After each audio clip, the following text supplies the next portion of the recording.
the bag work about an apartment 5B. You're now tuned into the Apartment 5B podcast, where we chop it up about hip-hop, R&B, sports, love and life. Hosted by Kill.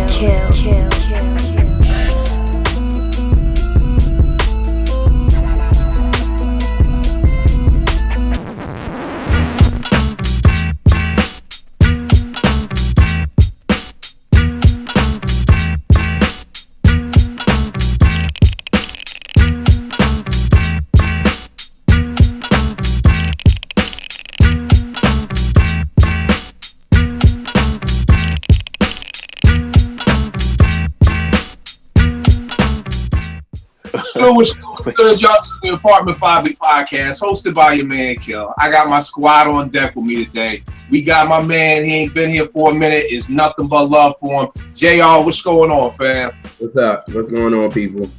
Man, it's just good to see you, good brother. You know, peace to God. I appreciate it. You already knew, but I appreciate it. I ain't even gonna bother you. Go ahead. It's not but love, B, for real. Jace, what's going on, fam? What's up, man? What's going on? Everything is everything. I ain't making fun of Tyrese while the rest of y'all out there making fun of Tyrese. I ain't gonna do it. Mental health is plaguing our community on some real shit.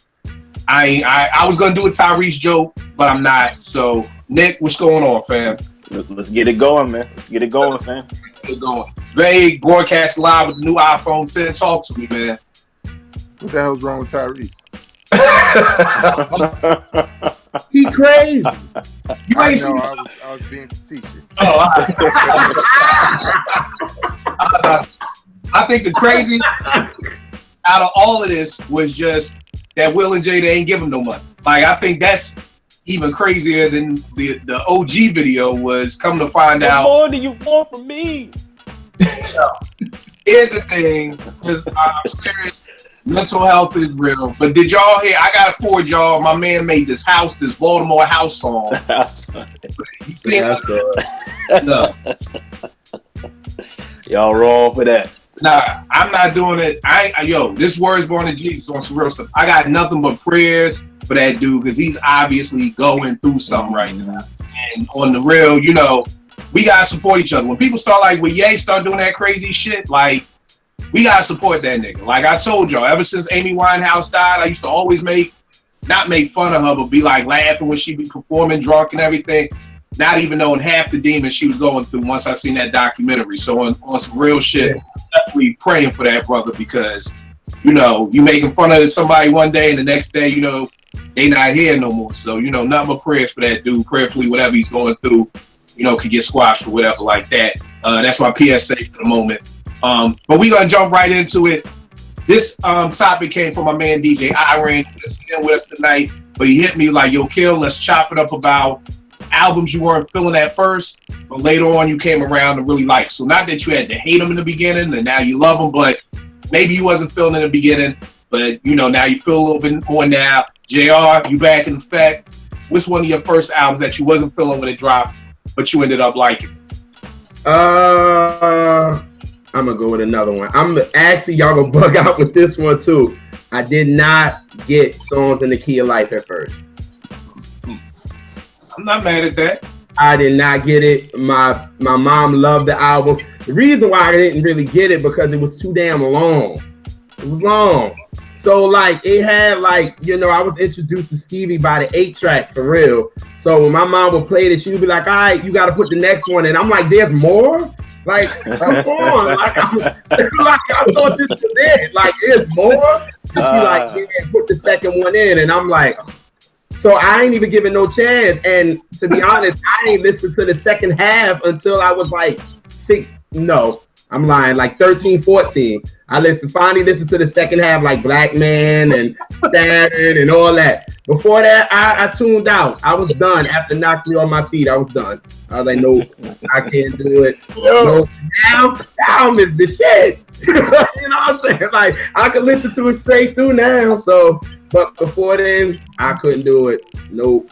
JR had enough? Give him some more. This is not a shot. I think people also gotta understand that you was crazy young when that joint, when your mom was playing that. So again, it's not. That's why I like when you said it. It's like knowing you is not hard to believe because that's a lot for somebody young to intake all of that. You know what I mean? Right. That was a lot. Already got to put another 8-track in. Like, come on, already. Like, we couldn't get it on one. Like, come on. So yeah. But now I can listen to it all the way through, and I love it. So Give me some. All right, yo, Big, which one of your joints, man, that you wasn't feeling in the beginning? I got a similar situation to JR, Nita Baker's Ratchet. When it came out, I wasn't no grown ass man. You know what I'm saying? I was 11? You know what I'm saying? Like, so I think the thing about it that I wasn't feeling was the fact that everywhere I went, people were playing it. In my house, my mother was playing it all the time. Go to my aunt's house on Curse in front of Miss Versi. She was playing it constantly. You know what I'm saying? And it was a thing where it wasn't that I didn't like the music.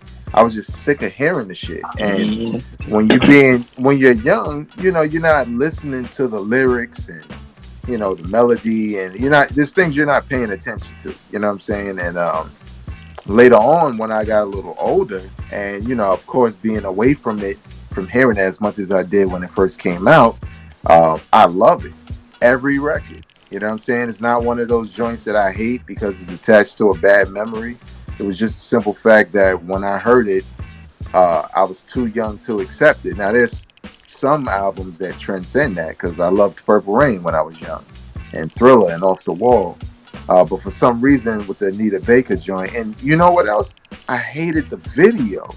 You know what I'm saying? Because that came on all the time. What was the video? I forgot. What was the video? I forget. I think it's Caught Up in the Ratchet. What's the one where I think she just... it's no location or nothing. I think it's like a black set or whatever. And she just walking around. You talking about? Yeah. You talking about Sweet Love? Yep. Yeah. Sweet Love joint. Yeah. Like seeing that video all the time. You know what I'm saying? So it was kind of, she signaled this, this disgust for this little kid who felt like, yo, play some other shit. You know what I'm saying?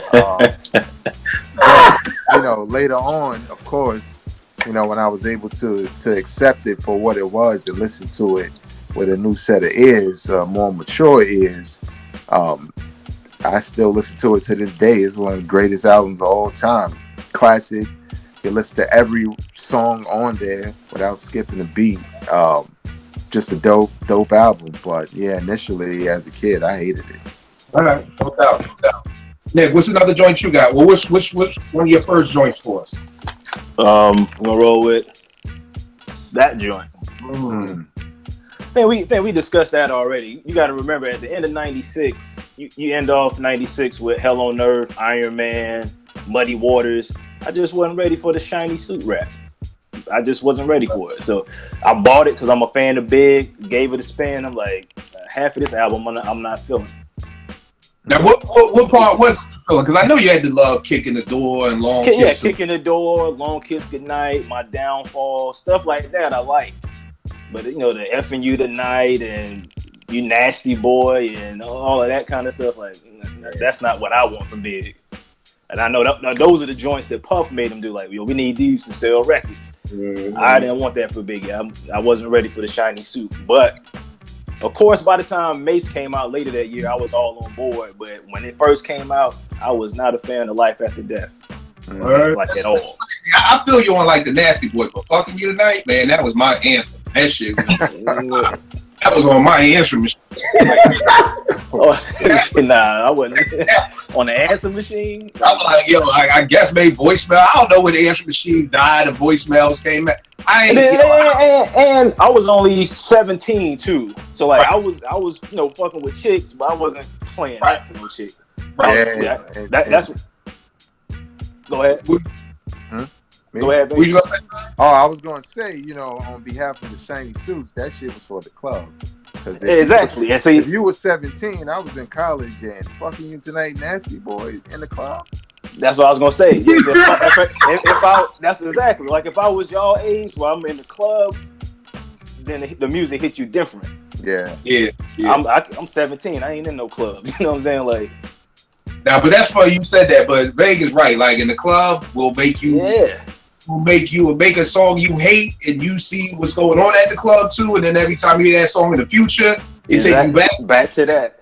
That Nelly Country Grammar, Grammar, like, bro, in the club. 'Cause I was in the club when that was out. Like, I'm like, man, hell no, I want to hear that. When I went to the club and seen the chicks react to Country Grammar, that was my shit. I like Country Grammar.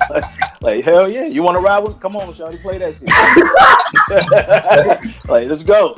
Run that back, DJ. Doing the dance and everything. Bring that back again. All right, no doubt, Jace. Which one of the joints you got, bro? Oh man, 2000, 2001, D'Angelo's Voodoo. Coming off of Brown Sugar, it was hard for me to digest, man. It was totally different from the first album. But I would have to say, like maybe a year after it came out. I listened to it all the way through. Like after one, I didn't really dig it initially. And then on top of it, everybody else was digging it. I'm like, yo, what is it y'all see? So I'm not listening to it again because I'm not going to be influenced by what y'all saying. And kind of after the hoopla died down around it, I went back and listened to it again. I was like, yo, I really slept on this album. But for me, it was just because it was totally left field from Voodoo. From Brown Sugar. Yeah. I'm sorry, from Brown Sugar. And on top of that, I was kind of digging Jill Scott's vibe from her first album right away, initially. Too, so. Yeah, who is Jill Scott? Yeah. Is anybody here like Voodoo more than Brown Sugar? I do now. Now I do. Okay. I think I'm still like it's. Yeah, I like Brown Sugar more. I like Voodoo. But I like Brown Sugar more. Me too. Yeah, it's funny because this app was hard for me because with most hip hop, if I don't like it, nothing almost ever really sway me to like it. And I found myself picking a whole bunch of R&B, and it's funny that Jay said that because it's a perfect segue into this. Because my thoughts is, I feel like R&B people take more chances with their music than hip hop dudes do. You know what I'm saying? So it's kind of like kind of how Google said. I think it was on the Moment of Truth. Like, yo, it's just me and Premier. You know, we may do something to the formula, but that's what we gonna get. So it was very hard to ever be disappointed in a Gangstar album because you was gonna get what you always get, right? What you expect. Whereas with R&B, like Jay said, if you go from Brown Sugar to Voodoo, like those are the times that's like I wasn't feeling it at first because I was expecting this. Same thing when I first got Devil's Pie in the mail. You know, I saw produced by Premier. I put that thing on. I was like, yo, this shit, I don't like this shit at all. Because I was expecting to hear some old neo soul smooth, you know, soul type thing. But then when the beat came in, I'm like, this ain't. And it's funny because I think Primo said that he had made that beat for Cannabis or something. And Cannabis. And he passed on it, yeah.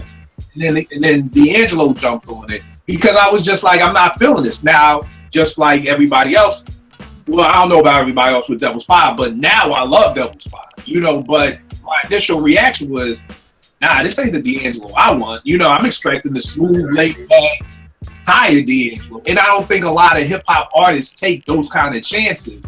So for me, at least, there's not a lot of hip hop on my list. The one hip hop joint that I do got that's relatively new, because we was just talking about this a couple of weeks ago, is Rejects 2 by Conway. Because my man Jake was on here talking about that I like Conway and Westside. I was like, you know, I heard it. Beats, it's too much boom, boom, boom, boom, boom. You know, it's just bad. Yo, I ain't gonna hold you. Since that episode, that's all I've been fucking listening to is Westside Gun and Conway. Like, that's all I've been listening to. So, like, literally, it went from I don't really know about this because that had to be 2 weeks ago. I probably just listened to it once. I have not stopped listening to anything but that Rejects 2. You know, like that dude Conway quotable for days. I've even gotten used to the beats. Like they sound good just over them loops. Like I realize that they don't really need the big stellar production for them to fit what they do. You know what I mean? But what they do is dope. So that would be my first pick. Is that Rejects 2? Because at first I was like, it's alright. They cool. And at first, in Westside Gun, I ain't like dude's voice or nothing. Now, man, I listened to that SummerSlam '88. dog, I could listen to that. I could watch the video on repeat forever, but that joint right there is bonkers. So that would have to be one of the first and few hip hop joints I got on my list that I wasn't feeling right off the bat, and now I love. JR, what's another joint for you, bro? All right, this one me and you actually had an argument about, and I didn't like it at first. I didn't, and I got on you bad about it. I did not like Dangerous at first. No, I didn't. You said I did not like it. Oh, Michael Jackson, Dangerous. Yeah, Dangerous. I didn't like it. I didn't. Okay, yeah. I didn't like it because I think by that time, I think I was still on Boyz II Men, Cooley Eye Harmony. That's what my mom was playing all the time for me. Mm. And then Tribe, the Low End Theory had just came out in September, so we were still on that. So when that came out, like when you heard Black or White, I was like, what the heck is this? Like, what? And then remember the time I thought it was all right. I was like, all right, it's cool. But then it was like maybe about 5-6 years later, my uncle had it and he had the CD. And I put it in and I listened to it and I was like, yo, this shit is crazy. Like Teddy gave him some fire on this. Like this joint is crazy. And from that moment, I loved it. And that's why I will still say again, that it's better than Thriller. And I stick by my statement. Kill. Right. Drugs, kill. Man, I'm going Sugar Hill. I don't want no beef with you, Lolly. Whatever you say. It's better than Thriller, dog. That's what you got. I still can't stand the shit to this day. I'm sorry. Remember the Times is dope. I think the video made it even doper, with all the celeb cameos and everything like that. Big Les killing it. But I mean, I think Mike for me was just done after Thriller. I kind of was good. I didn't need Bad. I didn't need Wesley and the train station. I'm good, but I feel you. Right, that was kind of corny though. I didn't know that shit was corny. Like that. So I've been good with Mike. It is funny because this is really an unpopular statement. I actually prefer the Jackson 5's discography to Mike's discography. Like, I will take the Jackson 5 any day of the week over Michael Jackson as a whole. I know, I'm popular, but that's just me. You know what I mean? So that's sacrilegious, my nigga. Yeah, absolutely. Like, now you're on drugs. I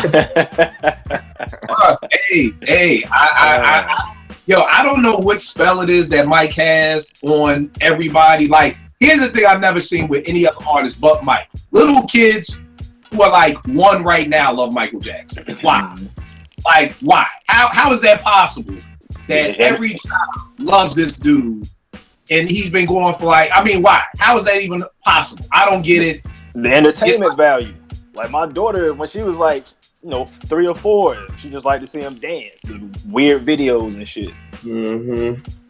I'm just gonna say, I think it's like whatever McDonald's got. Like McDonald's got.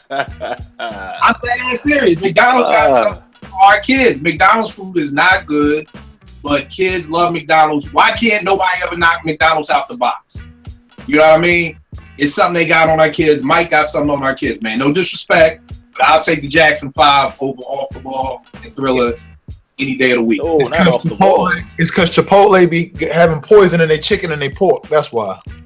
Hey, I don't know why people still be going to Chipotle after they could have all these. We get off topic, but we go to Chipotle. They like Chipotle health scare, and it'd be like the next day still be a line out Chipotle. Yeah, I'm telling y'all think I play with y'all? They putting something in the food that keeps us coming back, man. You know what I mean? But neither here nor there. I know it's sacrilegious, but I will say, come on, y'all. Off the wall, come on, Off the Wall is fire. Go. Jill is in radio. I don't think he even believes himself right now. Please. I do because I do. I'm telling you, I want you back. Stop the love.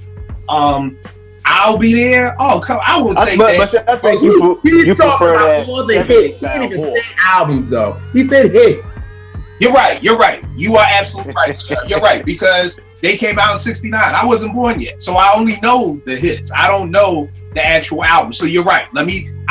Vegas. I digress. I'm gonna just shut up because JR is right. Those aren't the albums, so we can't. If we went album for album, right, then might be better. You're right. See that? I don't got no problem admitting when I'm wrong.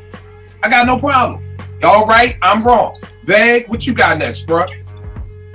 I got Jay-Z's Reasonable Doubt. My fault, Veg. It's just, yo, I can admit that. Like, me and JR argue all the time, especially when we be doing our congregations once a month. That's all we do is argue all the time. So I don't got no problem. I got no problem saying. And JR, that's a good point. You're right. All I was naming was the hits. You were right. I am wrong. You won that. You got that, bro. Yeah. I'm sorry. There you go. My fault, Veg. You said Reasonable Doubt? Yeah, I got Jay-Z's Reasonable Doubt. All right.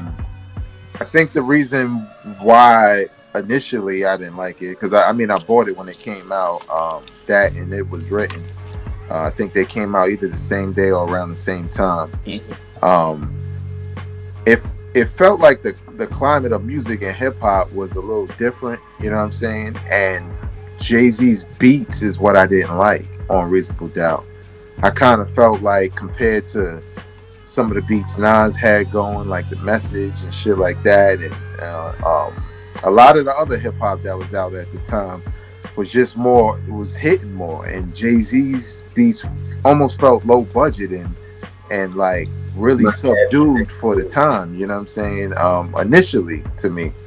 But it wasn't until I really started to just pay attention to the lyrics that kind of made the beats better, because it made me look at him differently. Like, nah, this isn't Big, this isn't Nas, this is Jay-Z.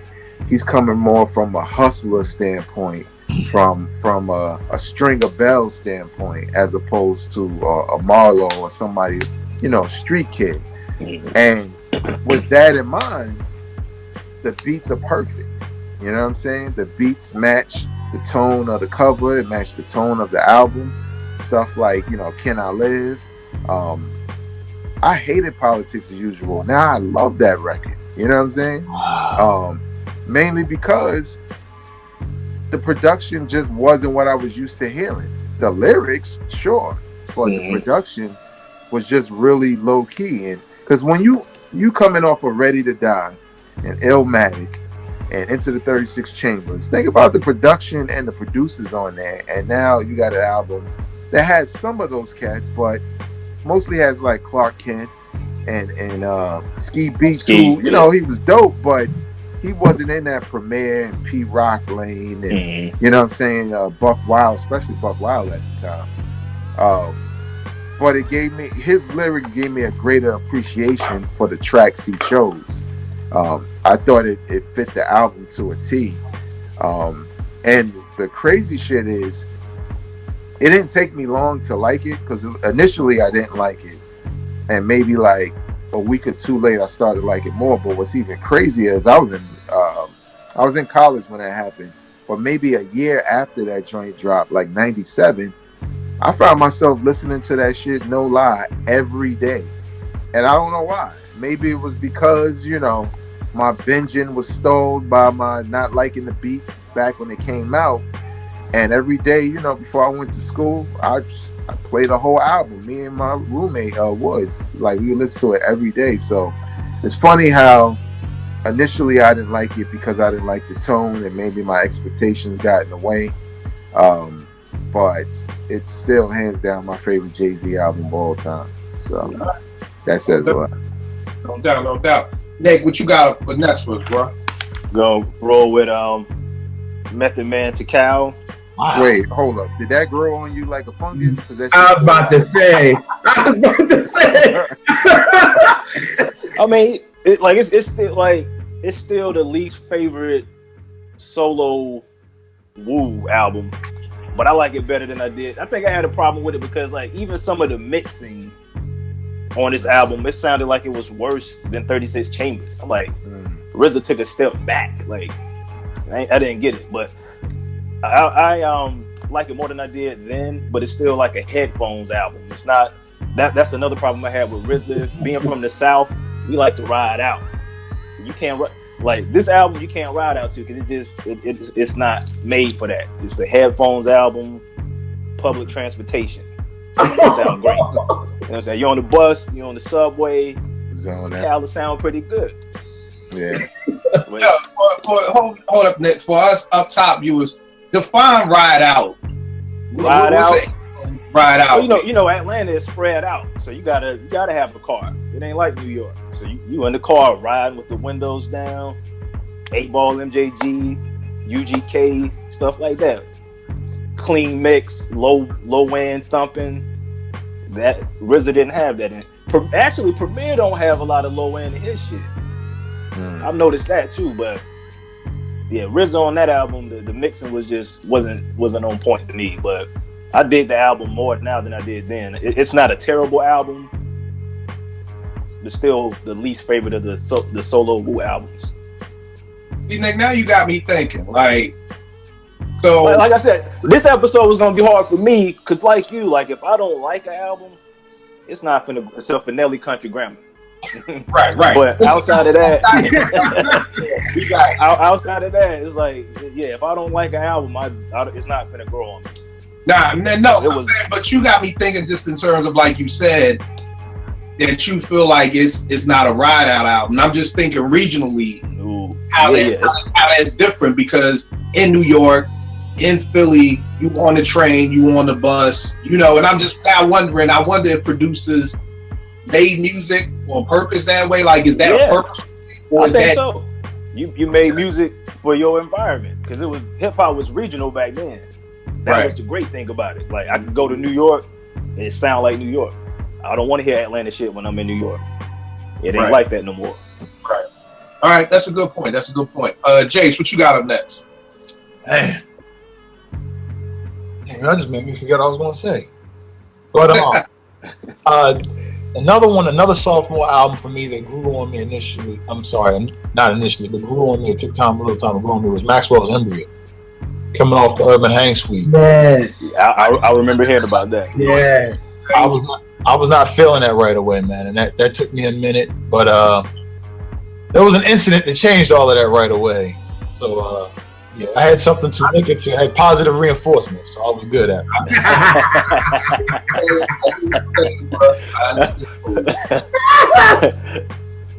Now I can tell by the look on his face is a good thing. Yeah, Country Grammar is a personal top 10 album for me. Let me find out. I'll joke. I feel you. Embryo was one of mine.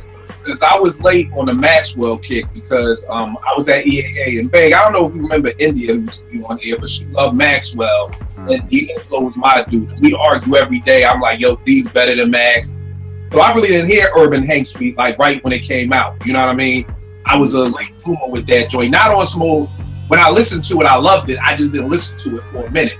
So as soon as the period dropped, I copped it. And I was just like, nah, like, you know what I mean? And then the joint with him in the bathtub. I was like, yo, I ain't feeling this vibe. Like, you in the bathtub. Like, this ain't vibe. Definitely, like, when I go back and listen to it, like, I love the joint. I love it musically. I definitely can dig it. But I'm with you, Jace. When I first heard it, I was like, nah, like, if I could take this back to Sound of Germantown, I most definitely would have tried to. But any place that's the sound of Baltimore, if it's the sound of, you ain't taking shit back. They don't not saying good, this is not Tower. The sound of Martin, the sound of Germantown, the sound of West Baltimore, Beach Street in Brooklyn, they're not taking shit back. They're not. So I just was getting up. But after a while, Embryo did grow on me. Another joint that I did not like originally, that I love to death, Amy Winehouse's Back to Black. You know what I'm saying? I wasn't feeling it off the bat because I think it's always about when people just talk something up like it's the greatest thing ever. And at that time, that's all Quest was talking about was Amy Winehouse and this Amy Winehouse and the way she could sing, and so my ears is like ready for this phenomenon. I heard it, I was like, I don't like this shit, you know what I mean? And I forgot what was the first single, but I ain't like that shit. But then just what happened, JR? It was Rehab. Nah, it was something else. Something else was the first single. Like, You're No Good. Is that the name? Oh, yeah, you know I'm no good. That's right. I wasn't feeling that. Then when Rehab came out, I was like, I'm feeling this. Then I don't know if y'all remember, they had this show on Showtime called The Secret Life of a Call Girl about this shorty who was a prostitute. And that, You Know I'm No Good was the theme music for that. So just, I think, listen. What happened? Really? It's a show about a prostitute, so I'm gonna watch it. And this is how you like, oh God. I'm giving you the backstory on how I like the joint. It was a joint. And after a while, I was like, yo, this joint alright. And then when I heard Back is Black and Black, and now I just love the album to death, but I just remember it first dropping. And I think it was just off of expectations, because whenever somebody is just like, this is the greatest thing since a chicken cheesesteak at Max's, and then when I hear it and it's not, again, those expectations. And like I said earlier, you really only get those a lot in R&B. You know what I'm saying? So, for me at least. And like Nick said, the stuff I don't like, I usually never turn around to. Like, another great example of that is Little Brother. I'm not a fan. I will never be a fan. I didn't like them when they came out. I didn't like the minstrel show. I didn't like the clapback or whatever the fuck came after that. I've never been a fan. I never will be a fan. Niggas have tried to kidnap me and make me. Like, if you want to come to my crib, like, nah, I'm putting this shit in. We gonna listen to this together. And I'm just sitting there like this. Like, can I leave? So, most of the times, if I don't like it, I'm not getting swayed, especially with hip hop. But that's my second joint, Back to Black. Vague, what's another? I mean, my bad, JR. What's another joint you got? Shoot, I got I'm gonna say the first one I didn't like was "Soul of a Woman" by Kelly Price. I couldn't get down with it, and it's crazy because my pops had it, and my pop's not a big R&B head. He's like the friend of mine, so he was like, "Yo, I'm gonna cop the joint." So when he put it in, it really didn't catch me because during that time, Lauren was out, Brandy came out. You had who else was out then? You had, I think we had A Trace of My Lipstick was out. All those type of albums was out. So when Kelly Price came out with hers, it was just like, nah, I ain't feeling it. It didn't catch me. But then maybe literally, I'd say about 5-6 years later, I was like, Kelly Price did some singing on there. All I got to say is she had that pizza and Diet Coke outside of that studio when she did every song. I don't care. Singing on that, huh? What are you talking about, pizza and Diet Coke? What does that mean? She was in that studio singing, so I know she was hungry after she did it. Don't know. Hell no. Listen, in that little box, she's singing. I know she was hungry. I'm gonna use that. Was waiting for that. It's a wild one. Pizza in. I said that. It's all fucked up. Why you gotta call her fat? Why she gotta be hungry? I didn't call her fat. You call her fat. I just said she was waiting on the pizza and Diet Coke outside the studio. You called her fat. I never said that. No, you are not alleging how to do it. No, time out. You are not alleging that she's fat. I ain't never heard you say no shit about, Mary saying, and she wanted the pizza when she got out the booth. I never said she was fat. You said it. I did. I ain't never heard you said, Faith got out the booth and wanted some Sour Patch Kids. Like, wow. First of all, Kill, you tried to say the rule. That was your comeback for this. You tried. I give you an A for effort for that one. You tried. She got out the booth. I give you an A for effort because you tried that for real. Sour Patch Kids, like, come on, Kill, you can do better than that. But y'all ain't hear vague. Yeah, she don't like that kind of candy. She like nose candy. You mean a mirror dollar bill rolled up?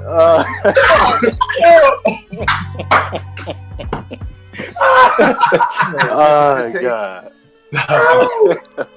Oh God. All right, JR. Oh, man. I love Faith. All right, JR. You did not call her fat, but on some real shit, you were alleging that. I'm not saying nothing. You got to read between the lines. If you would have just kept quiet, everybody got it, but you just want to just put it out there so you can just say it. Let it ride because everybody got it. what I was saying with the joke, but you wanted to come out, you was calling her fat.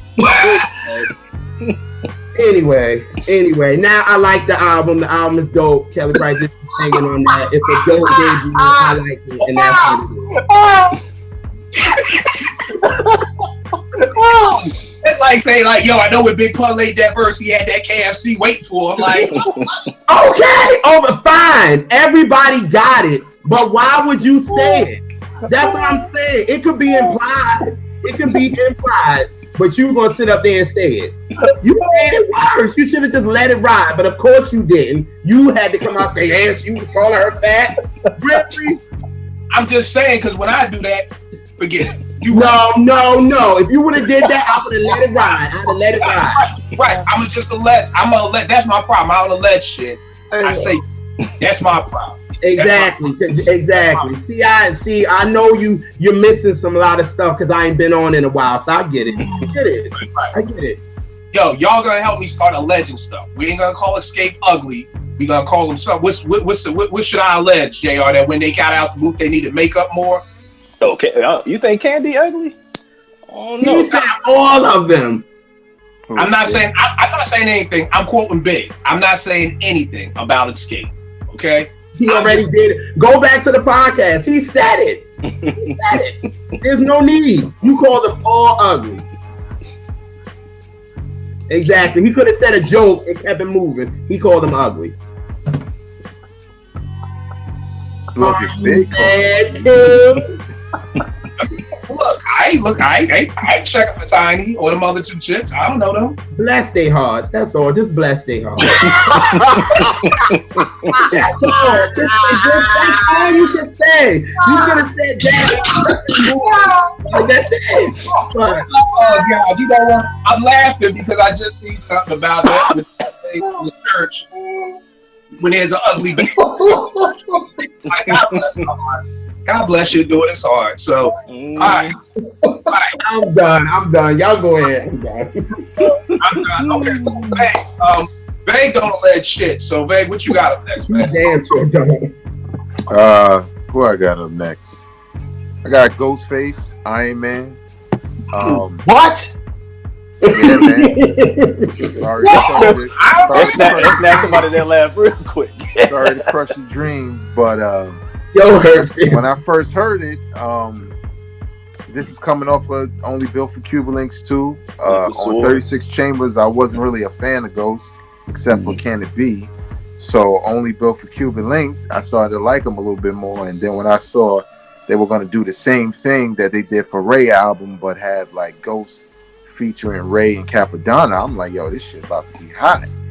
And I found myself skipping a lot of records. Now, of course, the standout records that everybody liked, sure, I like them, like Cam May and Fish, and the joint with Mary J. What's the name of that one? All I Got Is You. Like, yeah, I love those records. But as a whole, I felt a little disappointed with the album. And again, I think it was just really the climate in which it came out. There was a lot of shit going on in hip hop. There was a lot of heavy hitters dropping. It was the mixtape scene was crazy with exclusives. So it was kind of like everybody was vying for your money, for your attention. I think Redman dropped Doc's the Name at the same time, and I was a huge Redman fan, so I was trying to like that album. So I wasn't really, giving Ghost his due.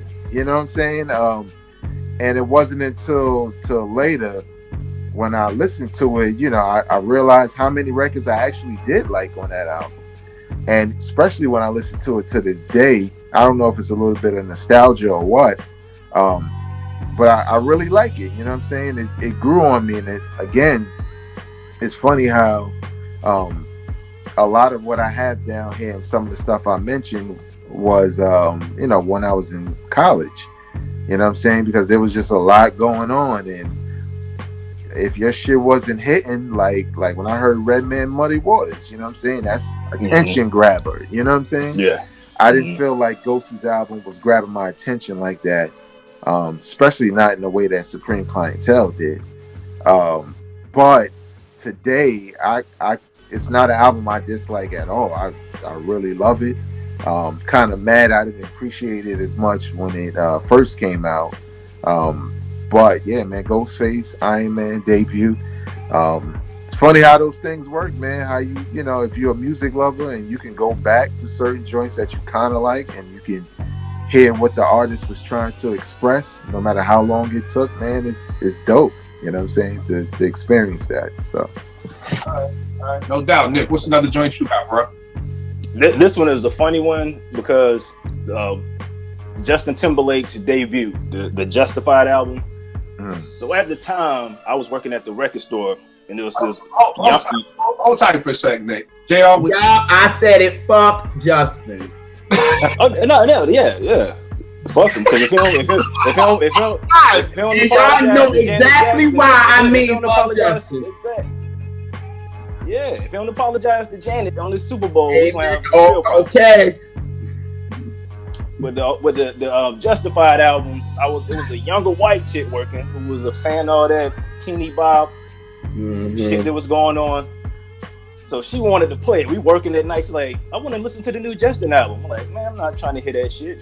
Play that another night when I'm not working with you. It was that kind of thing, right? So fast forward a couple of weeks, like I didn't like the album just because like I'm not trying to hear that shit. Right. So we working again. She don't say nothing. She just pop it in. So I'm bobbing like, all right, this 2 songs in, bobbing 3 songs. We get to the 4th song. I'm like, what is this? She's like, Justin. I'm like, get the fuck out of here. Let me see that CD. And I'm like looking at the credits, and I'm like, Neptunes and Timberland, Brian McKnight. So, all right, this white boy went and did the right thing. So that's an album that I didn't even give a chance at first because of the artist that I end up enjoying. Not my favorite Justin album, but like I said, Neptunes, Timberland. Here's a funny story about that album. I heard Timbo was producing it. At that time, whatever Timberland touched, I'm in on. And I used to always go to Tower Records. If cats were watching in DC, they know GW Campus had a Tower Records. And I always would go over there and chop it up with the hip hop people over there.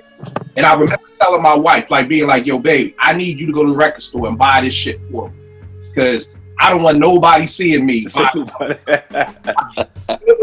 that. It was like I'm walking into this store and buying Justin Timberlake. Yeah, what's wrong? No, go ahead. We had this conversation before. That's why I'm like, this dude don't even want to walk it. I am not even. I'm not going in the store copping no Justin Timberlake out. You know what I mean? But, yeah, I mean, the Timber on it, I'm good money. And you know the sad thing is, and this is gonna piss y'all off. Yo, I may be the only black person who don't care if Justin don't apologize to Janet. I mean, man, he got to, because he was part of it. He ain't getting none of the backlash. Would you have wanted the backlash? Scot-free. What happened? He got away scot-free. Oh, what I'm saying. He pulled them titties out. All right, so they had a plan to rip out the titty, right? To make the titty, right? They had the plan. Then Janet got in trouble. Oh, that was planned. It was planned. Yeah. Janet got in trouble for it. Justin did, right? And y'all, because maybe I did too much dirt in my day. There's a lot of times that niggas got caught and I didn't get caught and I got away scot-free and I sleep good at night. Like that shit don't bother me. Yeah, I get what you're saying, but in this case, you got a white dude and a black woman. You all right, I was just about to say this is race. Take some of them shots. This is race. Some of them shots. So you're saying, I get you. So what you're saying, America let him slide because he white. So you're saying, I get it. So from a racial standpoint, you're saying he should have wanted Janet. They piled on the black woman, let the white dude slide. All right, and just like especially when said white dude's solo career is based off of black producers. Okay. I mean, he like using our culture and shit. Now you're ready to separate yourself from us in the whole situation because it might mess up, your good time. Right. So yeah, I'm not fit. And it was his fucking song. So that Had You Naked by the end of this song, that was a Janet record. That was his joint. Record. The one thing that we're all forgetting, gentlemen, this is Penny. Well, that's well, we're all forgetting that was a very good titty that came out. Yeah, but very good. Somebody gotta acknowledge this shit. I was on the internet the next day, like, damn, they done blanked the shit out. I want to see it again in real time. All right, yo, everybody, all right, chill. JR ain't laughing, y'all. So let's move on. No. JR sees this shit right now. So it's like, yo, Because it was not planned. That's the thing. It was not planned at all. Wait a second. You tell me Jenna ain't know his name. No, he ripped off the whole piece. Yeah, I think he got a little too heavy. Right, the whole titty was supposed to come out. He ripped the whole thing off. It was supposed to be a lace. Look, you can't. I mean, I had to look. Now listen, I didn't mind it. Listen, like Big said, that was a nice titty that popped out. I ain't gonna start for real, but that was not planned. And then, like y'all said, he basically used black producers. It was his song, and he ain't getting no flack from it. And he got the nerve to ban Janet, but not ban him. Exactly. That's my problem. And then Justin ain't apologized. And then he tried to throw a shot at her in the Give It To Me song with him, Timberlake, and what's the girl named Nelly Furtado. He threw a shot at Janet for talking about it on Oprah. So he can go ahead somewhere. Even though it's dope. I didn't even catch that. He took a shot at her. Listen to Give It To Me with him, Timberlake. I know what you're talking about. Yep, and he took a shot at her and Prince. So, you know, you might have to say, fuck Timberlake too. You letting them take shots. Exactly. That's my problem with Tim. I'm like, really? And the song that they're on together, you produced. Yeah, you letting them take shots at Janet. First album with him. Not a good look. Man, all right, we get racial right now. We get too racial. Let's you know, that's my bad. I ain't even gonna start though. I ain't even gonna start 20 experiences and shit. I ain't even gonna start. But just the reason why I can't listen to Genuine no more. He took all the Genuine beats.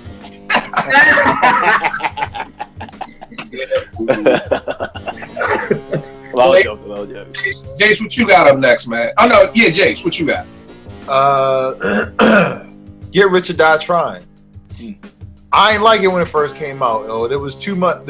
I could hype. I like the his album that came out before that. With the Power with the Dollar. Yeah. Power with a Dollar. I actually rock with that. But Get Rich or Die Trying, it was too much hoopla around everything outside of the music.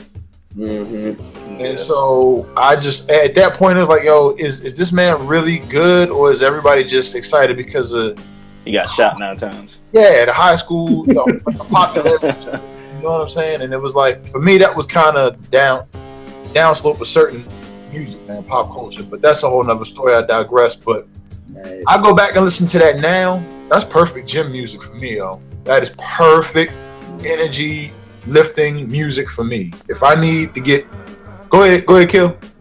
No, I was gonna ask because I know people who categorize music like that. So do you think it's a dope album or it's a dope gym album? Because to me, those are two totally different things. I know people listen to Nothing But Future and Trap when they in the gym because it gets some hype, but they like, I would never listen to that shit. You know, yeah, I heard that. You know what I mean? So where does Get Rich or Die fall in your realm? Like, is that good music, period? Or that's just good music to listen to or whatever? That In the Club is good for anybody 50 and over that needs a song to dance to for their birthday. They want a good intro. The rest of the album for me is good for distance running, a heavy bag, or doing some power lifting. All right, no doubt. This dude. Hey, yo, and speaking about 50, how he just wore that shot 9 times thing like a fucking badge of honor. Yeah. Yes. You know, if Black Thought put his public life out there like that, yes, I think he would have a larger fan base. Wait, hold on, because Nick, before you go any further, Kill Don't Start. Listen to Nick and just let it go. I'm not gonna say shit. All right. Both of his parents is murder victims. Man, he had a fucked up childhood. Yeah. Like if he put that to the forefront, like 50 did that 9 shots, I think Black Thought will be more widely accepted by the casual listener. But see, to me, this is the 2000 hip hop because I'm like Jay, like I respect the shooter. Like I don't respect the nigga who gets shot. So to me, I never understood that hoopla of niggas doing that. Like the whole 50 I've been shot. Like I know a lot of nut ass niggas who've been shot. Like getting shot, like no bad. Like when did that become a? But that's what I mean by this whole. Well, no, like Tupac. That's why Tupac got shot 5 times, survived. When he got shot again, everybody, that's Tupac. He gonna make it. But again, I just came up in an era where, like Jay said, we respect the shooter. I don't respect somebody who got shot. Like I respect the person who did the shooting. Like who watching The Wire respected anybody that Weebay killed or that Chris and Snoop killed? Nobody. You respected Chris and Snoop for the work that they was putting in, or you respected Bay for the work that he put in. You wasn't like, yo, I respected that nigga such and such who Weebay. Like, nah, you don't respect the nigga. Same thing with Game. Oh, niggas came in and they shot me up. It's like, I don't get that shit. Like, the shooter got too though. Eventually. I mean, yeah, but like I said, I'm old. Babe, what was you gonna say? I was gonna say that I don't think we could categorize that album as being dope because of him getting shot or this popularity. Because, like we said on the other podcast, the mixtapes is what got him the noise in pop culture, and the connection with Dr. Dre and Eminem is what got the mainstream to look at him. Yeah. But there's nothing pop culture about the first song being fucking Blood's call out and shit. What up, Blood? Yeah. What up? Like, and I think it was just a dope album that can fall into a gym category, that can fall into a get ready for a party category. It's not one of those albums you kind of, you sit with, and it's a lot there content wise. It's really more like a mood album. You know what I'm saying? Like, if you're feeling this kind of mood, you listen to it. I don't think it's aged well because not that it's bad. It's just that it's so much of a sign of that time. And all that hype and all that people loving 50, because I think sometimes as hip hop fans, when the corny motherfuckers start liking it, we don't like it. You know, we get tired of it. Yeah. It's kind of like that's not what it is. You know what I'm saying? But at the same time, lyrically, he wasn't saying nothing different from the Future's 50 mixtapes and Power of a Dollar album. And some of those songs was on Get Rich or Die Trying. Like Lights on the Line and shit like that. But yeah, man, like anybody who likes 50 because he got shot 5 times ain't used to being around gunfire or somebody getting shot and shit like that. Because but like you said, Kill, nobody really respects it, nigga. You happy the nigga alive, but you don't be like, yo, nigga, you got shot. You got shot, my nigga. Yeah. Who does that? You know what I'm saying? Like, who does that? It's crazy because I think that's what I mean. Like this post 2000, like even with my team, like when they get shot, like they come back to the hood on crutches like a fuck, like they just won the lottery. Like you the thoroughest nigga in the hood now. It's like that's their badge of honor. Like, you know what I mean? To the point that, like, when my kids call me, like, yo, such and such got shot, like, one of my girls called me from college and was like, man got shot. She texted me. And I just sat there. I finished cutting my hair. I was fucking making some beats before I even called her back because they always get shot. You know what I mean? So it's not just a life or death situation. It wasn't like, yo, my brother got shot. And I'm like, yo, what happened? I'm like, yeah, I'll call you in a couple of hours. He good. So I think it's just this generation that, getting shot and shit like that. But I mean, because Game was the same way. Like, I don't know how many times he talked about it and how many times he talked about getting shot. As much as I love Conway, he talks about, getting shot a lot. You know what I mean? And I'm like, all right, cool, but neither here nor there. I got a story about that though before we keep what he said about corny people liking it. Like, that album was so hyped because that was like my last year at the record store, and I'm talking about like white dudes and suits coming in there. Well, let me get the rapper that Eminem. That's how they was asking for it. Like that turned me off too. Like, this motherfucker listening to it. Hell no, I don't want this album. Here you go, white. I don't want, hell no. This dude listening to it, and also like who the rapper fit who Eminem signed. Because like when Jay-Z put out the Hard Knock Life, it was coming in the record store. what's that song with the Annie sample? That's how these white people yeah. asking for it. So when 50 Cent got signed by Dr. Dre and Eminem, it was like Eminem's artist. That's how they was asking for the album. Man. That turned me off. Just like this cat listening to it. It personifies what the culture is not supposed to be when it becomes that. Exactly. Right. And like when cats like that be too giddy over black culture and the violence, I have a problem with that. We looking at you, Vlad TV. Exactly. Come on. He's number one. Mm-hmm. And also, Freeway came out. I don't know if it was the same day, but around that same time. He ain't getting no shine, but I like that album too. Oh yeah. But the 50 was dope. It was just that experience of being in the store and seeing these corporate white dudes come in asking for the album like that. I was like, I don't like these cats liking the music. No doubt. I'm gonna bang out two of mine real quick. Still R&B, like I said, ain't too much hip hop. Ain't Nobody Worrying, Anthony Hamilton's second album. It took me a minute to get on that. Just because I think that coming from where I'm from was my shit. Like that was just 5 mics from the door. And Ain't Nobody Worrying. I remember popping it in. I wasn't feeling a lot of production, but now when I go back and listen to it now, I love it to death. Another joint, Airtight Revenge, Bilal's third album. I remember getting that. I was writing for this website, Couch Sessions, and I remember getting it to review it. And I called my homegirl up, like, yo, I can't review this shit. Like, this sound like a bunch of shit. I don't know what the fuck. Mm-hmm. So, like, yeah, I literally was like, yo, I can't review. Like, I don't have nothing to say at all. Like, I'm confused. Like, that would be my review. Like, I'm fucking confused. But after, like, she was like, yo, just live with it for a minute. But that's the thing that I'm not used to doing, is having to live with music for a minute.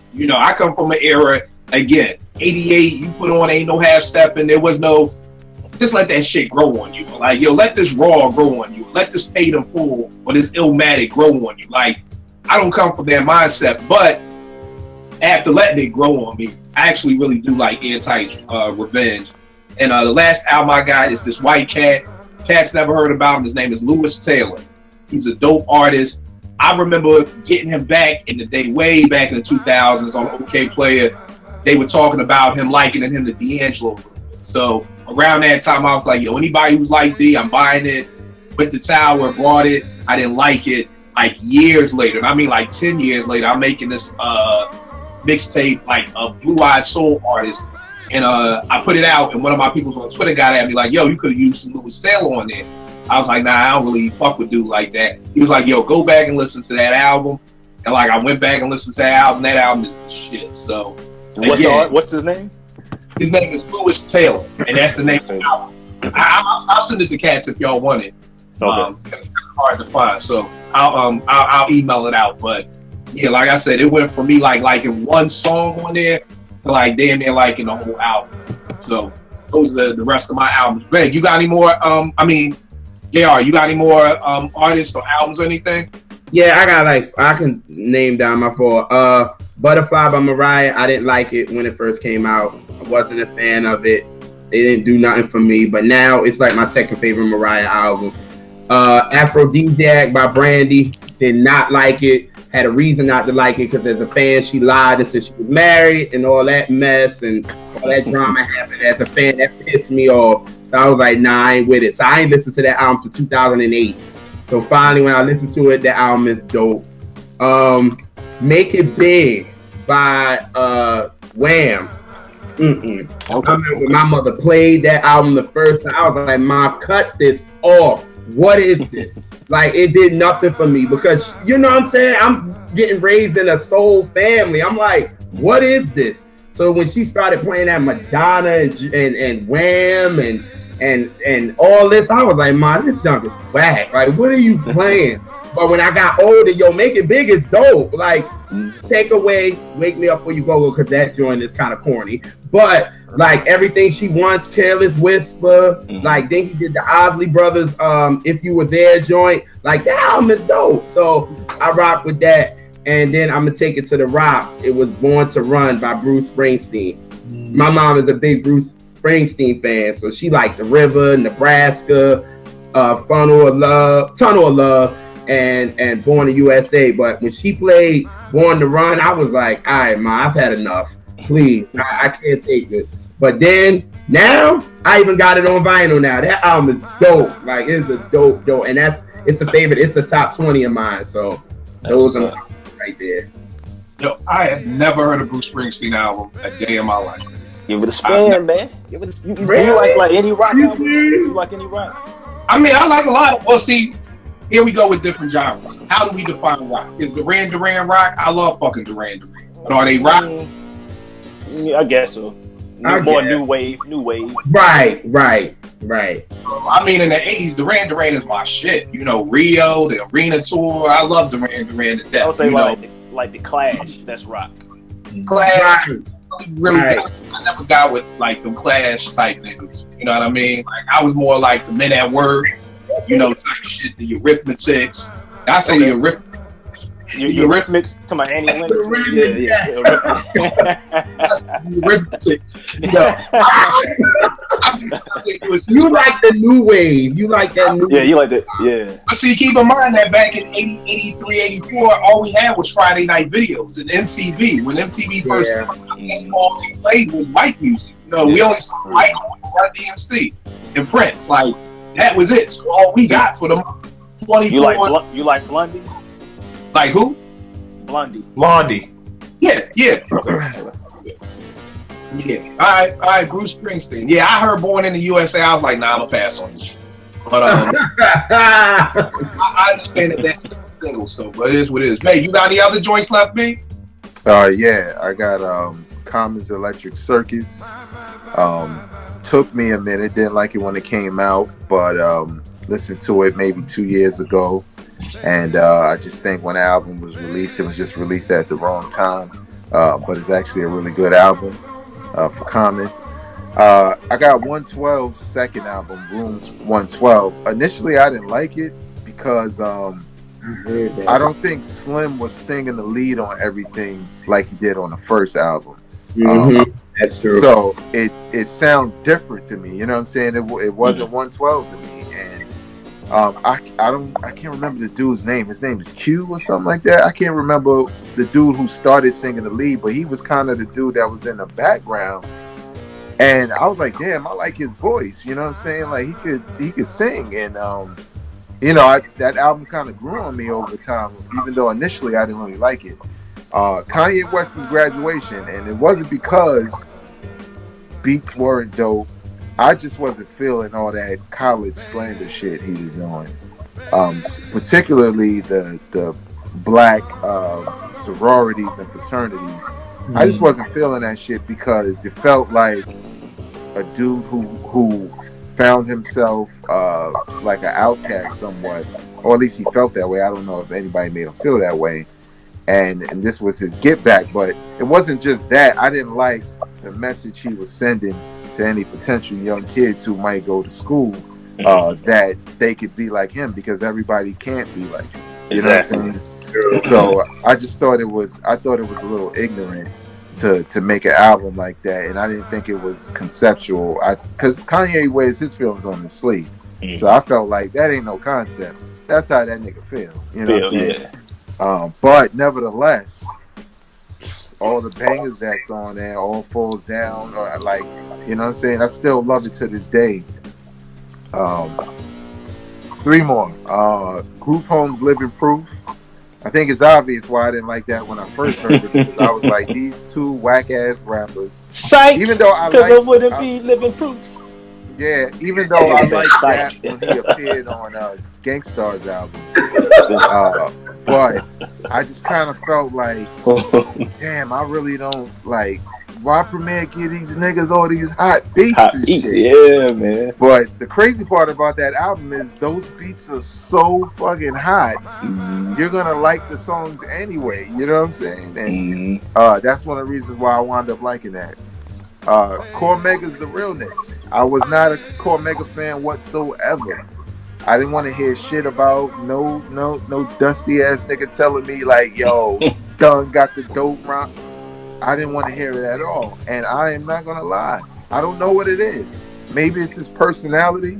It's not necessarily like lyrical skill or anything like that when it comes to Cormega. It's just the reality from which he comes from.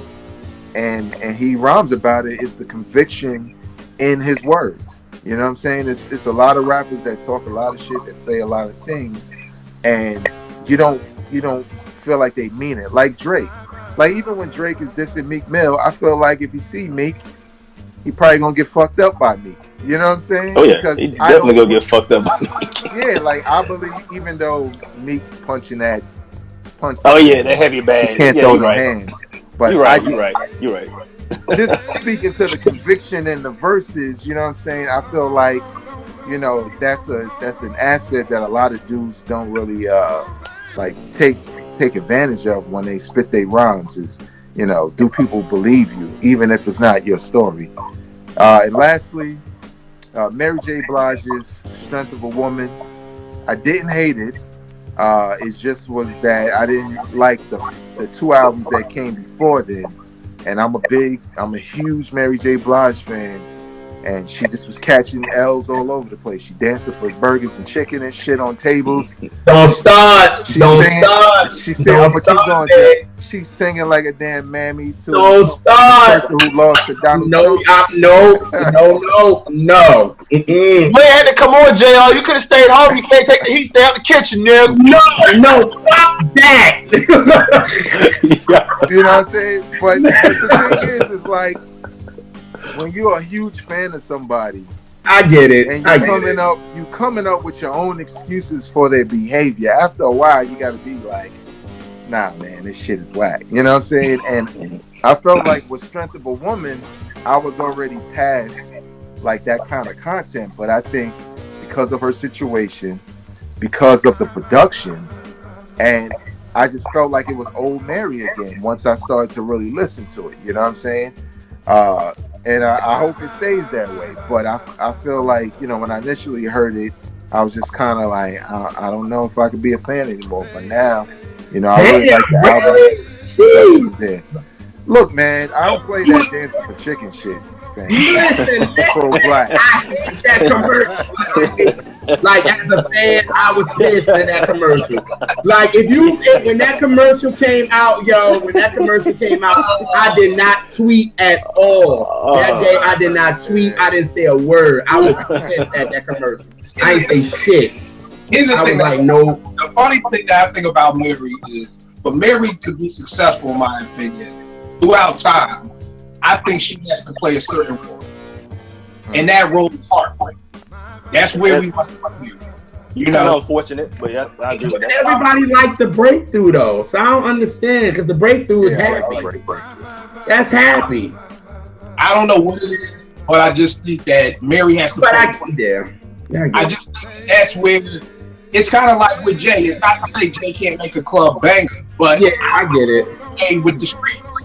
Yeah. So it's not to say Mary can't make a happy album, but if she got 14 of them shits and niggas really only feeling 4 or 5, the facts are that she's gonna have to play this role. So Mary's music can't reflect what she's going through in real life unless it's a heartache. So even if she's in love and happy, we gotta get sad songs because that's what she does. She can't be that artist who we don't want her for that. Yeah, I remember when Angie told her that in the interview, and Mary was like, "Damn, that's so unfortunate, but it's the truth." Like she even admits it. Like, she's gonna have to play that role if she wants to keep the fan support because it's obvious that's where we like her at. So, hard pill to swallow. You can either do that or you can fucking go get a 9 to 5. Choice is yours. Yeah. Plus, one more thing. I think the thing with her too. I think she got to the point where she experimented with too many different producers. I heard that before too. You know what I'm saying? I think it was cool when it worked, like when she wasn't with Puff and, you know, Babyface and them and laced her, and it worked in a couple of instances. But I think, like you said, Kill, like, you know, sure, your lyrics may have to be about this, but I think her sound needed to remain at least somewhat similar to what her signature was, so that it didn't sound that different. And that's what I like about the breakthrough. It's like What's the 411, but it's happier. You know what I'm saying? So it's still sonically, it still kind of has that vibe of not what's the 411, My Life. Sonically, it kind of has that same traditional Mary vibe, But it's not like them other albums where she was like really going hard in the happy, the dancery bullshit. Like, it's like, what are you doing? Don't do that. Whatever that is, where you looking like a bird and shit, but don't do that shit. You know what I'm saying? And whatever those last two joints, Michael Jackson shit. I was trying to get JR to pop. I was trying to. Yeah, I knew you were. You wanted me to pop so bad. I knew you did. I was like, no, I know where he's going, but I was like, all right. Yeah, that was it. That's all right. What you got left, bro? Gangstar, the album you love, The Owners. And my problem with that at the beginning was the 5-year gap. Because, we had 4 years between Hard to Earn and Moment of Truth. Mm-hmm. Between Moment of Truth and The Owners, you got 5 years. And then when you hear it, it's like, this is like Moment of Truth light. But once you get past that, it's a good album. It's a good album. And another one was Mobb Deep's Infamy. And for obvious reasons, because Prodigy was flustered after the takeover. You can just hear it. He just frustrated all through that album. But Havoc's production was pretty solid on there. And Havoc himself lyrically stepped it up. He like better than P on that album. No doubt. That's all you got? One more. Still a bad album, but I think I like 6 songs instead of 3 now. Hey, double down. Hey, you gotta take it with you where you can get it, bro. Jason, this may be over y'all head, but the Greg Kihn band from like 1980s, early 80s. Gotta write that down. The Greg Kihn band. It was like this white rock band. They had this one song called Jeopardy, and I remember watching this as a kid on MTV, where the dude is about to get married, and they're in the church, and like everybody turns to demons, and I think I was like 4 or 5 years up. You said Jeopardy? Like, is this the one that Will Al Yankovic changed I Lost on Jeopardy? I think so. Like, I Lost on Jeopardy. Yeah, that's it. Yeah, they did the original. Okay. The Greg Kihn band. Greg Kihn was K-I-H-N. Greg Kihn band. That used to mess with me as a kid, man. I remember watching that like 2, 3 in the morning at 5, 6 years old on MTV, and it just messed me up. But I love it now. I couldn't get the concept down as a kid. It was just the visuals that went along with it. Just kind of tore me apart. And ironically enough, I love horror flicks now. Jay-Z's, we talked about this before. What was the name of the album? Kingdom Come. I love Kingdom Come now. When it first came out. This the one. What's on Kingdom Come? Nothing, my nigga. Nothing. Oh, okay. Lost Ones is on there. Yeah. Okay. The joint about Katrina. Beach Chair. There's a lot of introspective tracks on that album, and I kind of dug that, but the execution at the time, I don't think it was what everybody was expecting.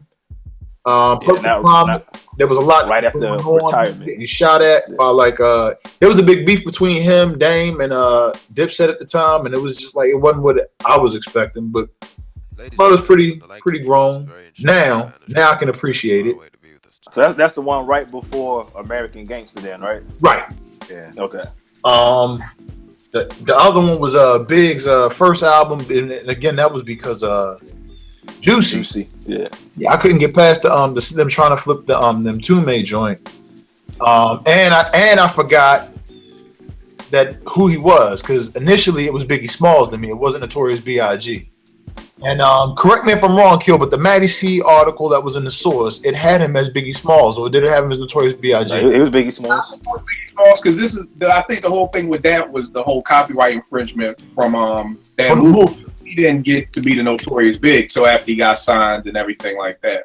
Yeah, and I couldn't put the two together. We talked about that a little bit earlier, Vegas. Some of the stuff done mixtape. Go ahead. Y'all ever seen the dude who had the copyright? You ever seen his music? Nah. Because the crazy part was before they made that change, the reason, and probably the reason why it was like that at the source, everybody didn't know that shit. You know what I'm saying? So everybody was still calling him Biggie Smalls. And I didn't know he was the Notorious B.I.G. also. But I remember going to the record store in BK, and it's funny because, you know, like when you're in the hood, niggas don't pull no punches. So I'm like, oh, a Biggie Smalls single. But the cover's looking kind of fishy, like, man, it's the 90s, so it's like, whatever. I go take it. He was like, you want Biggie shit? And I was like, yeah, Biggie Smalls. He was like, nah, don't buy that shit. That's some other nigga. It's the Notorious B.I.G. And I was like, oh. But that's the only time I ever saw the actual Biggie Smalls do. I wish I would have bought it. You know what I'm saying? It's a piece to keep or whatever. Item. Yeah, exactly. So, but yeah, that's all. And then the other one joint that I had, this probably gonna mess up y'all, is Mint Conditions' Diary of a Band initially. Which one was that? Which album was that? I think it was the second one, 96. Third one. Yeah. Initially, I wasn't feeling that, but yeah, I love that joint now. I think JR hurt, bro. Well, I mean, it was initially. Like I said, that ain't the same now. Voodoo. I said I couldn't get Voodoo for a year. Now I love it. That's my favorite D'Angelo album. I got you. I think Voodoo had me mad. The video had me mad. How does it feel? The ladies I going hate that crazy. shit. I was like, I could get my body like that. What you talking about? I think the funny thing with me when I just love Sadiq production so much. Like no doubt. Like I don't know why those two just don't. I've never understood, and we gotta do a show about just dopest duos like that. I never understood why D'Angelo and Sadiq go out. Like I don't get that. Did Sadiq do anything on the last album? Nothing. Ain't do nothing. Like I don't understand. These dudes came up with Lady and Untitled. Like, dog, keep this shit rolling. Like, for real. Should be here. Yeah, just go out there. Yep. The last stuff I got is a song. Yo, when this shit came out, I hated this song. This shit would have been like hell for me to listen to this song on infinity repeat. But Whitney Houston's Shoot off the Waiting XL soundtrack. Yo, I despised that song. Yo, I agree. I love that song. Yo, I can listen to Shoot. Now I can listen to it on repeat. I don't know what happened. I'll tell you what happened. Kurt Whalum did an instrumental version of it with the saxophone. And I just loved that. So I think from loving that, it just kind of made me kind of like the song. Yeah, like the song much better. Then I got two artists I didn't like when they first came out. One was Freeway. Couldn't stand his voice, couldn't stand his flow. And then on top, 1-900 Hustler. Yeah, and then on top of that, my young boy is Cassidy. Grew up across the street from me back in Philly. So when Cassidy battled Freeway, it was like already like, I don't give a fuck if Freeway was nice. You battling my young boy, so I gotta side with him. But like I love Freeway now. I love the fact that his flow is original. I love everything I hated about him at first. I love about him now. And I love the fact that he stayed in his lane. He didn't try to do the bleak thing and try to be like Jay or try to come like that nigga got with Jake One, put out a solid album. And, I love that. And the other artist is Frank Ocean. I could not stand Frank Ocean when he first came out. I didn't get the hype. Of course, I love that song, I'm Thinking of You. But, like, the new album he just came out with, what's it called, Blonde? I love it. Yeah, so that's it for me. Like I said, only hip hop joint I had on here was that Conway joint. Because if it's hip hop, if I ain't feeling it, 9 times out of 10, I'm turning around. So, Jace, give them all your info, bro. Real quick, I got to shout out my daughter Layla, man. 2 weeks ago, I'm a proud father. I love my children. My daughter, they got prom, homecoming, king and queen. My daughter was princess at Bowie State 2 weeks ago. Shout her out. Commend her. She had to wave down with no practice. Didn't show how to do it. She went out there, watched the homecoming queen do it, and was on her game. But damn, all that aside, fuck me. That's what's up. I guess I get y'all my info now. IG. What is it? Damn. At J Tyler 0801 and on Twitter is at JERKTYLER. All right, JR, give them all the information, bro. Oh, well, it's good to be back on the podcast. Since everyone asked me back, actually. So, y'all can check out Junior's World of Soul, do current R&B bangers, and also throwback joints. So, also check me out on Twitter, Music Soul Nick, Instagram, Music Soul Nick. Check me out. So, all right, no doubt. Now, here's the wild part. CJR, next week, we're doing a live taping on my podcast. Scratch Magazine is hosting us to do a live. Yeah, he hit me for that, but he ain't hit me for other shit, but he hit me for that. You remember that? Bro, you busy on the 18th? You gonna play? All right. Any other podcast? I'm not asked at all. Hold on. This is the part that I don't. Wouldn't you rather go to the strip club than come over my crib and watch the Players Club? Like, wait a minute, but no, you're not even gonna get that off because but the actually for the topic that we're doing for next weekend is hip hop. So I don't understand how you can't ask me for other hip hop, but you can ask me for that one. Right. Let me explain something. Yeah, please. I want your story to be good. You better have a good one, because. Let me shout out my Natalia and Bria. Daddy love you.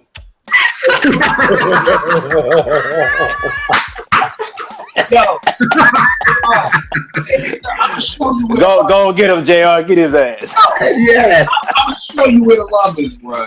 Yo, this is the first live taping of the podcast, and I called you to be there, man. But why didn't you ask me about the other ones? You just said before it. No, you said I know you wouldn't want to come on because it's hip hop. He said I know you don't want to do hip hop, but then we're doing a hip hop podcast, and he asked me then. Come on, my debate teacher told me the love is there because he want to ask me for that podcast, but everything else, nothing. I get it, Kill. I understand. It's all right. Just own it. Just admit when you're wrong. Like Joe Budden said in the joint that you like. At least you like myself on Instagram. So you know who I am on Instagram, but you don't know who I am when it's time to do the podcast. I get it. I understand. So next, Vegas would put in your stuff and all that good stuff. The podcast be on point. Damn. This gotta say, don't edit this out, Kill. Oh no, I'm not gonna edit. I'm not gonna edit it. I don't get it because I'm saying this is something dope. The first live taping of the podcast, and I call don't try to make me feel like I'm about to get them. First live podcast, bro. You should feel honored, please. Go ahead, Vegas. It's on you, buddy. Be out, because Kill is trying it right now, so it's all good. No, yo, you still coming next week, man? I don't know now. I'm gonna have to check my schedule.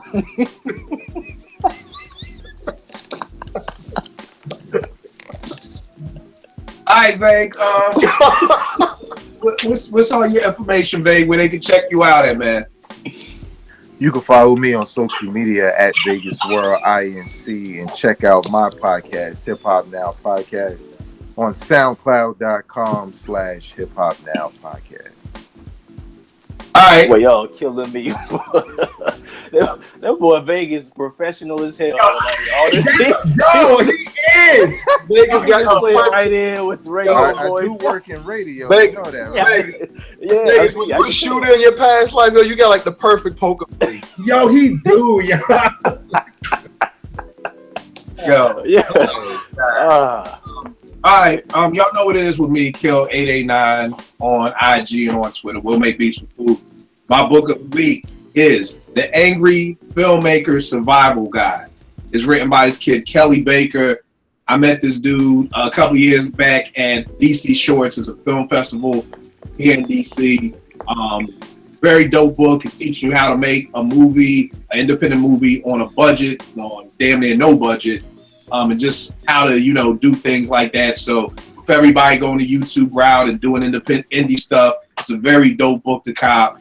If you are interested in learning anything, even if you're just doing the videos, directed shorts, whatever it is, it's a very dope book to get. So yeah, that's it for me. Everybody, I appreciate JR. I truly appreciate you, man. And yo, I apologize. You ain't been on the show more, man. We gonna get you back in the cut. That's my bad. I thought the live show, would be dope. But maybe it's not, bro. And I just apologize, man. I'm gonna be a bigger man, and just be able to say that to you, man to man on some real shit, man. A bigger man than what? Were you comparing yourself to him or to something else? You said bigger man than. Exactly. That's what I'm saying. He I'm telling you, Kill is underlying with his head, yo. You know what Jason is? Okay, thank you, Jay. No, I'm saying I'm trying to be a bigger man than I used to be. You know what I'm saying? I was just I used to be. You know what I mean? You gotta learn to admit when you're wrong. And it doesn't matter. I didn't mean to offend you, bro, but if I did, that's the most important thing. It ain't about if I did it on purpose. It was the most important thing that you offended him or that you apologized? No, what I'm saying is I didn't mean to offend them. But if you offend somebody, a lot of times we don't apologize because it's like I ain't do that shit on purpose, but you got to grow past that. It ain't about if you meant to do it on purpose. If you were offended, then that's what you got to apologize for. So that's what I'm saying. Can you accept that, JR? I did all the clarification for you. Can we get past this, JR? Can we hug it out and move on? Mm-hmm. Yeah, we have. All right, but next week I'm excited. Scratch Magazine is hosting the podcast next week. It should be dope. Gonna be like the drink champs out there. Gonna be a lot of people in the building. A lot of DMV artists are gonna be out there, so it should be real dope. I wish everybody could be there. One day we're gonna have to get everybody together in the same. That's dope. When is that? When is this? It's next Saturday. November 18th. I could probably come down. Oh, yo, if you could come down, that'd be perfect. I just spoke to my man Gadget, who runs Scratch tonight. He said we're still good. Everything is, good to go. So, it'll be the first live joint. So it'll be a lot of people there, and they're also selling records. So for all my diggers in the DMV, come out, get some records out, and should definitely be a dope day. So hopefully JR will be there. I don't know. He'll be the surprise guest if he shows up. You know what I mean? Maybe we go get some Chipotle afterwards, like we got to bring it back to Chipotle and just the power it has over us black folks. We get some Chipotle and hug it out. All right, y'all. I'll catch y'all next week, y'all.